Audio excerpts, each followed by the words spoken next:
Welcome. Thanks for joining us. I'm Andy Rossmeissl. I'm the CEO here at Faraday, one of the founders. I am just delighted to be joined by my friend Ruben from ActiveProspect.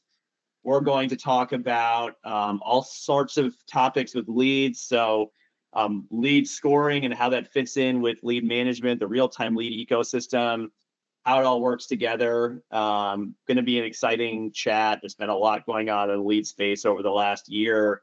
And I'm really looking forward to catching up with Ruben and getting his thoughts on all this. So let's just start off for people who don't know you, Ruben. If you wouldn't mind introducing yourself and your role at ActiveProspect. Yeah, thanks. Well, appreciate the Faraday team. Appreciate you, Andy. We've known each other for a long time in this space. My name is Ruben Ugarte. I'm the general manager of ActiveProspect. ActiveProspect is an Austin-based company. We're a SaaS platform that sits as a protective layer in front of the CRM for lead management, compliance, and intelligent lead routing. I focus on the home service space. We've been around for about 20 years, and we currently support about 225 home service companies in roofing, flooring, windows, solar, you name it. And excited to be here and chat about our partnership and lead generation and lead scoring and anything that you guys want to talk about. Yeah, you guys are definitely the leader in the space. Most advanced technology, and definitely the one we see most often among our home services clients. I was actually just thinking today, Ruben, about, God, it must have been 6 or 7 years ago. We did like a dinner we hosted at Momofuku in New York with you guys, and I think that was the first chance I got to meet your team, and it feels like a million years ago. But that was a fun event. So yeah, I guess maybe we'll start out with just so folks who aren't super familiar. Just trying to get after like the problem we're solving together. You guys solve obviously a lot of problems around lead management, as you say, this protective layer. Faraday obviously is a platform for predicting customer behavior. So what happens when you add those two things together? What's the problem that we're solving? It's just magical. It's just a magical relationship. What I'm going to say. Chocolate peanut butter. Yeah.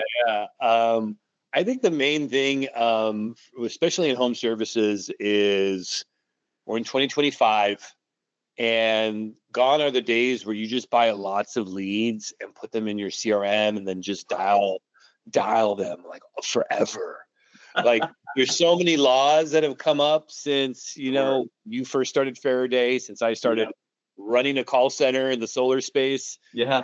And with that change, the rise of technology. So I feel like our technology as a digital underwriter, as a digital conveyor belt, a digital filtration system, paired with your capability to score, to analyze, to put a score on a lead in real time based on the aggregated data, the conversions, that those two pieces, when put together, really elevate the funnel as you spend hundreds of thousands, millions of dollars into your CRM and into your call center outreach activity.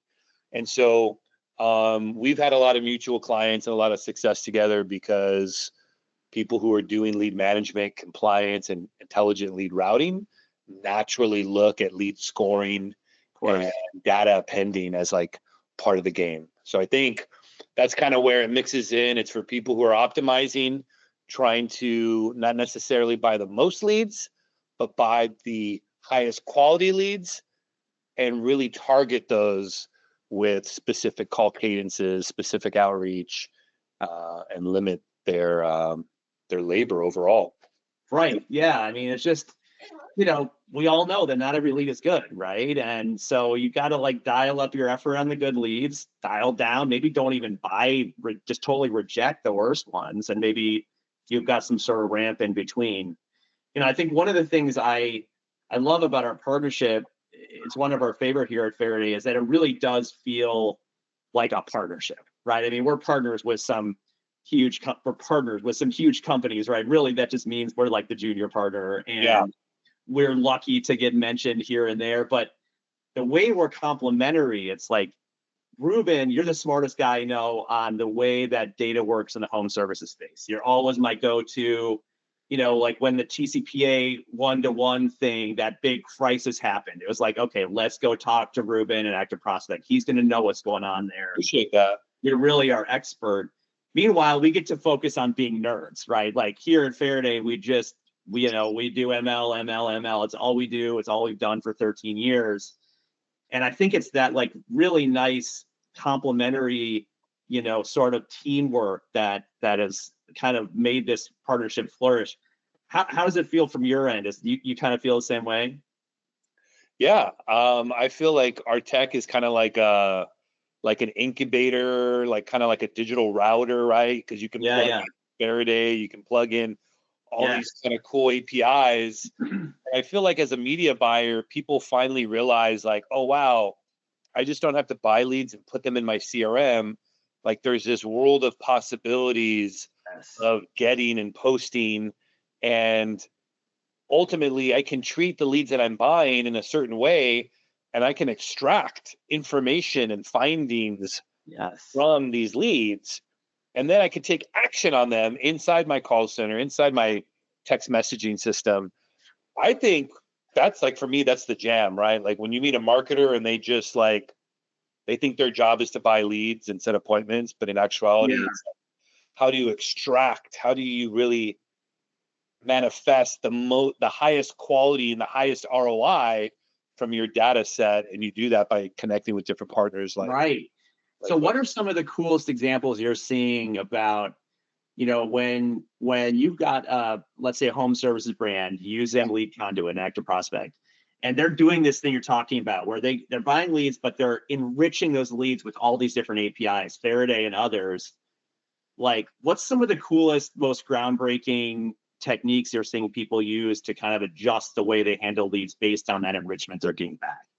I think kind of one of the simplest things is historically people treat leads kind of democratically, right? Like every lead gets 5 calls and every lead gets a text message, and they treat everything, which is completely kind of freshman, right? Like very like basic level, when in fact you should have different approaches to different buckets, and trying to define those buckets with data, whether it's lead scoring, whether it's rejecting leads, whether it's compliance, but the ability for a brand to really start to create buckets of value and then segment their outreach. And then ultimately you're getting better outreach with less spend, less overhead, maybe even less contact center reps, and maybe even a lot of times less leads. And so you're doing more with less. And I think that's just the win for any job, right? Like I'm doing more with less and I'm spending less and I'm killing it. Yeah.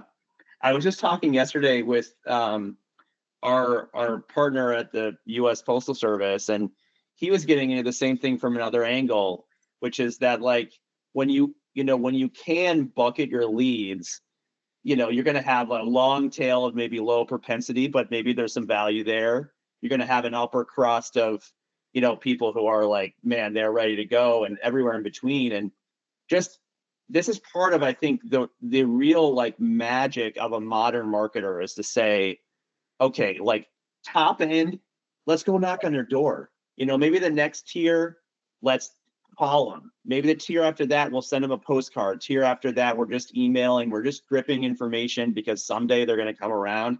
The ability to segment and think kind of omni-channel, how do we take our CRM and really squeeze everything out of it? I don't know, just stuff that you couldn't do all that. And like direct response as a formula, right? Like I think you're getting into the fact that it's a formula and every channel and every source is kind of a different type of ingredient. And how do you take all these different ingredients and all these different sources, treat them in a way that's kind of standardized, while still at the back end extracting as much as you can from your media spend at every level? I mean, that's, to me, I think, where home services has finally gotten, where you're seeing lead buyers and marketers who have the capability, the know-how, the tech partners, the APIs to do all the things we're talking about. Yeah. Whereas like 5-10 years ago, most brands were like pretty cutting edge if you had like a CRM. Like, oh, you got a CRM, okay, killing it. Just buy a million leads, dump in the CRM, and spray and pray, right? I mean, we're just not doing that anymore. VT Dialer, yeah, VT Dialer, which still is out there, believe it or not. But yeah, just the ability to lead filter, pen, standardize, enrich, verify, and then ultimately polish into your CRM where you can create all types of more value with less dials. So one of the things that's, I think, important to both of our organizations and certainly to our mutual clients is this real-time concept, right? And I think maybe not everybody listening knows exactly what the real-time lead buying ping post ecosystem even is. Would you mind kind of just doing a quick review of that for folks? That's good. That's good that you even say that. Sometimes I feel like I've worked here I've been here at AP for 6.5 years as a GM. Yeah. Prior to coming on board, as you know, I was a client of ActiveProspects for about 5 years. So I used the technology as a customer, as a call center director. I managed a call center that was about 50 to 80 seats, depending on seasonality, for a residential solar company, California. In terms of real time, I think of it like when you buy a lead from a lead source and they're posting you the lead, you're getting in your CRM. I think of that as like a retail transaction.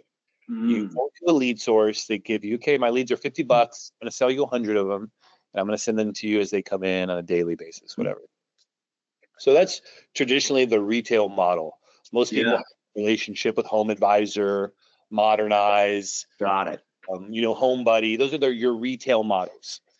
The wholesale model, and what we like to call real-time, lead time, or real-time rejection, real-time lead acceptance, and capability, basically, is the ability where your system, not your CRM, but technically our tech, but where you have a system that speaks to the lead vendor and in real time is telling them or checking on the lead, is this a duplicate? Is this in my zips, in my geo? Is this on my internal DNC? Is this compliant? Is the phone number valid? Basically conducting all these underwriting checks in real time, a couple of seconds, and assuming that it makes it through your underwriting, that lead can then be accepted and posted into your CRM. Right. So the real-time lead purchasing space historically was used from lead vendor or affiliate publisher to lead vendor. And that's how they bought leads on the wholesale side.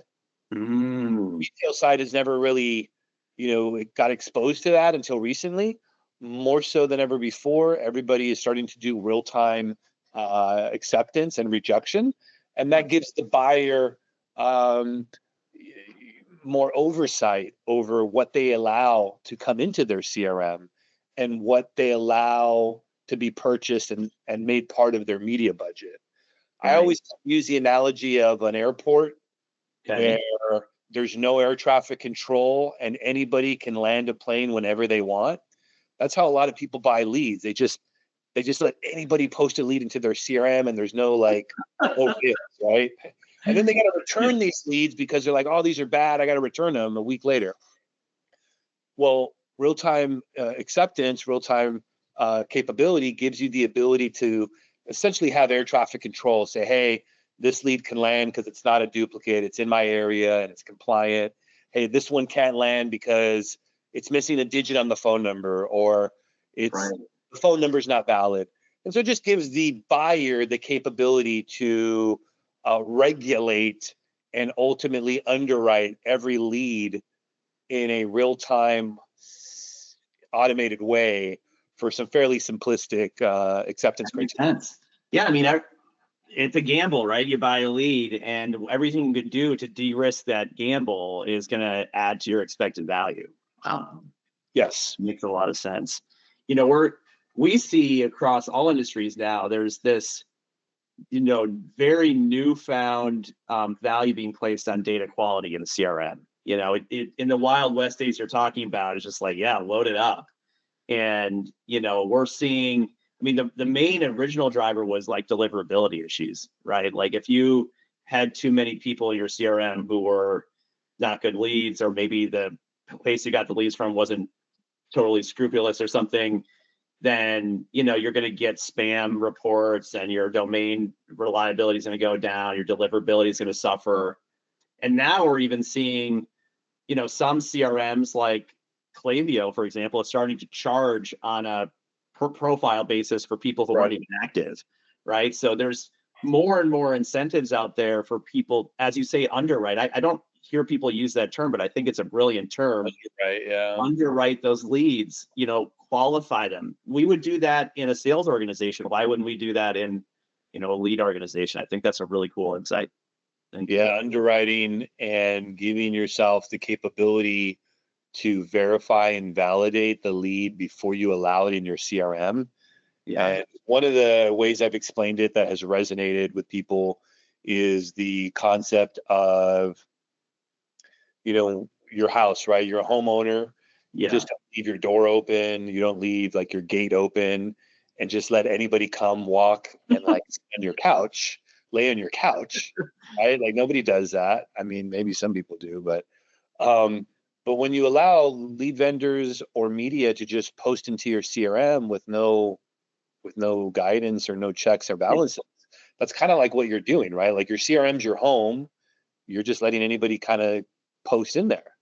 When you have lead management, compliance, the ability to reject, lead scoring, you're essentially creating a fence, a walkway, a gate, a door, or a doorbell, like you're sure the person has nice shoes on, like you're doing all these things to make sure that the person who enters into your home, your CRM, is somebody that you want to come in and sit down and like be part of your. I mean, especially because in your metaphor, the person coming to your home, you're paying for them to come into your home, right? I mean, it's not just the other way around. It's not a hotel. Exactly. That'd be a fun kind of hotel. Cool. So, so for folks who aren't familiar, maybe, they're clients of Faraday, clients of Lead Conduit, ActiveProspect, but maybe not both. There is now, which we're really proud of, there is an official Faraday integration inside Lead Conduit, which makes this really easy. We used to have to, you do a hopefully those confettis will show up on the video, Ben. But we used to have to use like a generic sort of, webhook posting thing, which is awesome. You guys have too. But yeah, now all you have to do is set up your Faraday account to have a likelihood to convert model, maybe a persona set, so you can assign leads to personas, and you just drop that right into your Lead Conduit config, and it's just ready. It's just automated. It started having in real time automatically. We want to give a big shout out to your product team for awesome. Product team. Yeah, the product team is awesome. That's great to hear, and I'm excited for the integration and anything to make it easier for somebody to bring their credentials and plug in, and anything to make it easier for people, right? Like that's just the win. Exactly. Yeah, totally. So, we were talking a bit about our partnership, and it does go back many years. Just curious, like in your opinion, Ruben, what qualities of our companies or our teams or the space we're in do you think has made this partnership work out so well? I feel like kind of how I referenced earlier, folks who have lead management technology, who are concerned about compliance, who are filtering, they're already kind of at a sophisticated level. And then once they kind of use our technology and they're like, oh, wow, like I can do all this with my data. I can send it here. I can pull back this. I can pull back that. Then they start getting into the world of APIs, which is kind of where you play. And I feel like people want to know the score of a lead. Hey, I want to score my leads. I want to know what's valuable, what's not. And so, and so that's why I feel like your tech has really been widely accepted by quite a few large providers, large installers. I know you guys are in a bunch of different verticals, but from the home renovation standpoint, people are looking at lead scoring and looking to understand, how valuable is this lead and how much should I invest in it? Yeah.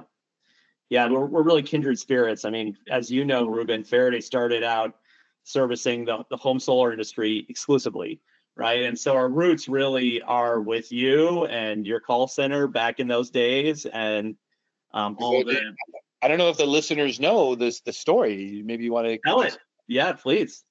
Well, I was mentioning when we started, it's been a long time, that Faraday got started off of a Department of Energy grant, DOE grant, like 15 years ago, right? Yeah, almost 13. Yeah. 15 years ago. And I was a media buyer at a solar company that was growing in California. Yeah. I don't know where I saw it, maybe like Solar Energy World, like, I don't know, some magazine, or I don't know, maybe you guys reached out. SPI. But yeah, you had this concept of, hey, you can take your lead data and we can do direct mailers. Yes. And get the right people to call that phone number or to reply back. Yes. And that was like the first model you had, right? It was. Yeah. That's exactly how we started. Me and my co-founders, Robbie and Seamus, were really passionate about the sustainability space. That was our previous startup we had done. And solar was having a moment, but they were really struggling on customer acquisition. Yeah. It was the barrier. It was the only remaining barrier. And we said, hell, we've got a lot of experience with, big data. We can predict this. And the DOE grant was awesome because not only did we get some great funding from those folks at Sunshot, but also as part of the program, they had actual scientists verifying our work, that we were actually reducing customer acquisition costs, which getting somebody reputable to say that about any software product is very difficult. Right. Validation. Yeah. The validation. Yeah. We still have that. I feel like, you were cutting edge then, you're cutting edge now, almost 15 years later, and the space is just wide open. I mean, I remember thinking or reading about lead scoring and being like, what is this? Like, this is just BS. But then over time, getting to know your team, getting to know the tech, and then just overall, right, being a lead buyer, lead scoring is an impactful piece to layering into your funnel and understanding all the data you're buying, all the data you will buy. Yeah. How does it all come together so that you have knowledge gained every time you're spending? Yeah. And some of the people are spending, home renovation people are spending millions of dollars every month. Oh, yeah. Hundreds of thousands of dollars every month. Yeah. And we love this space because the ROI is so clear, right? It's like, we can say, look, you would have spent X dollars on these million leads. We were able to help you avoid spending let's say $200,000 on a portion of those bad leads. And or maybe you're still buying them, but you're not spending as much time chasing them, right? Which means then you get to spend that money on something else, right? And something where maybe more leads or different sort of marketing activities. And and I think that's a good point too. One of the things that I always try to bring up with people is like, what is your cost of time? Yes. What is the cost of, like, what do you mean by that? It's like, well, what is your cost of time to buy a lead, to funnel it into your CRM, to dial it, how many times are you dialing it, the labor, like, what is that cost of time that you have allocated? And a lot of people don't think of it like that. But when you put a cost of time on your funnel and how much each lead represents, then you can factor in the compression of that time. Are you able to reduce it by half, by more than half? And I think that's where some of the marketers and home services that I'm seeing who use your tech, my tech, other techs out there, not just ours. Yeah. Where they're on their A game. They got their cost of time down to like the hour. Yeah. Yeah. This is the lowest cost of time, and I can buy more leads here, I can buy less here. Like, they got it so dialed in, like a formula, that it's just so cool to see. Another aspect of that people don't talk about enough is, the sales force turnover in home services is phenomenally low, right? I mean, people are churning through these jobs, and if they're not getting leads that work, they're leaving, right? Whether it's in a call center or whether it's out in the field. And if you can pre-qualify all these leads with underwriting, with scoring, with other APIs, you're going to have a happier sales force with, better turnover rates. And it means you're going to spend less time training new people, right? It's like all throughout the value chain, you see the improvements. So Ruben, what's like the next big thing in leads in your world that you're saying? The next big thing that we are seeing is, I believe in the next, several years, the evolution of ping post, Yeah. or what we call real-time bidding. I Yeah. think innovation is going to enter that space. We have some larger clients who are starting to engage in the ecosystem of not buying leads on the post, but buying leads on the ping. And for those folks, this kind of goes back to what I said earlier, the wholesale versus retail market. It's basically like a bidding process, right? Where you're bidding based on a zip, based on a trade, and you're saying, hey, in real time, I'm willing to bid this, I'm willing to bid that. And those bids could be different amounts at different times based on different fields, based on different parameters. Of course. And that's a lot different than your traditional cost per lead model that everybody uses today. Yeah. It's much simpler. You don't have to understand a lot to buy on CPL. Yeah. So ping post, I feel, is as the evolution of technology, the server capability, the quickness, millisecond timing, I feel that you're going to see a lot more home renovation buyers start to push in that direction. And at the same time, a lot of lead sellers getting into the ping post buying arena. And just like anything, right, we've all figured it out. We figure out everyone figures out how to make money and how to keep the relationships going. You heard it here first. Ping post is coming from home services. I'm excited. I think that's going to be good for both of our companies and our clients too. And the lead vendors are not going to like this episode. Sorry, folks. This one's out there. It's bi-directional. It's going to be positive for both sides. I feel like there's a lot of publishers and clients we have that are lead sellers, and there's a lot of friction, right? They don't want to sell you duplicates. They don't want to sell you leads you already have. Yeah. So how can we, as collaboratively between buyers and sellers and technology, fix these problems that exist while still helping the margins of both sides and ultimately the growth of your lead vendor and the buyer, right? I mean, we are so focused on that relationship and growing both sides. Yeah. So yeah, that's, I think, the next big thing that I see. No, I honestly think the opportunity is there even for the vendors, the publishers, right? I mean, some of their readers are exhibiting far more intent and are frankly much more valuable leads, right? And yet they're having to sell those leads at a fixed CPL. But if they had a true kind of bidding market, they could be putting those out there with a much higher price, and what that does is it just helps them then reinvest in their content, reinvest in all the material that's helping, attract those visitors in the first place, which is then good for homeowners too, right? So the funneling of eyeballs and consent, right, from the landing page into whatever CRM or dialer or action. I mean, there's this whole world of technology which we exist in that installers and marketers now have accessibility to. And it's all about trying to figure out how to get the right tech to talk to each other. What's the right tech stack? Exactly. What don't I need? What do I need? And how do I do all of that on top of buying quality leads and just continuously refining that process? We have quite a few regional brands who start off regional and end up going into different states. Right. Fascinating to see brands who buy 1,000 or 2,000 leads get to the point where they're buying 5,000. Yeah. They have this kind of engagement. Then they go from 5 to 10,000. Then they're at 20,000. And at every level of their growth, they're including more lead providers. They're including more zips or states. And it becomes this,